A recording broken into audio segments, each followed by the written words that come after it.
तर पेट्रोल डिझेलचा हा तुटवडा निर्माण झाल्याची अफवा पसरली आणि अनेक ठिकाणी नागरिकांनी पेट्रोलसाठी गर्दी केली। कल्याणमध्ये सुद्धा नागरिकांनी पेट्रोल आणि डिझेलसाठी गर्दी केली। कल्याण पश्चिम इथल्या कोळवली परिसरामध्ये पेट्रोल पंपांवर नागरिकांनी झुंबड उडवली।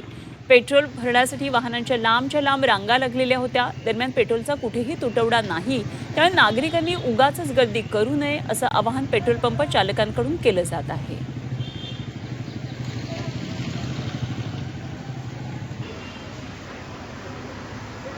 सगळ्यांना वाटतंय की पेट्रोल संपणार आहे किंवा भेटणार नाही आहे किंवा शॉर्टेज आहे मालचा, असं सगळ्यांना वाटतंय, पण असं काहीच नाही। तुम्ही बघू शकता माझ्या आजूबाजूला टँकर उभा आहे, व्यवस्थित माल येत आहे, सरकार आपली सगळी मदत करते आहे, आपल्याला इंडियन ऑइलकडनं व्यवस्थित सगळा माल येतोय, कुठे काय तुटवडा नाही आहे, कुठे शॉर्टेज नाही आहे। हे लोकांना अफवा झालेली आहे, कोणी पसरवली आहे माहीत नाही, पण आम्ही लोकांना समजून सांगतोय, कारण भरपूर ऊन पण आहे आणि त्या पद्धतीने लोकांनी जी रांगा लावल्यात त्यांना त्रास पण होतोय।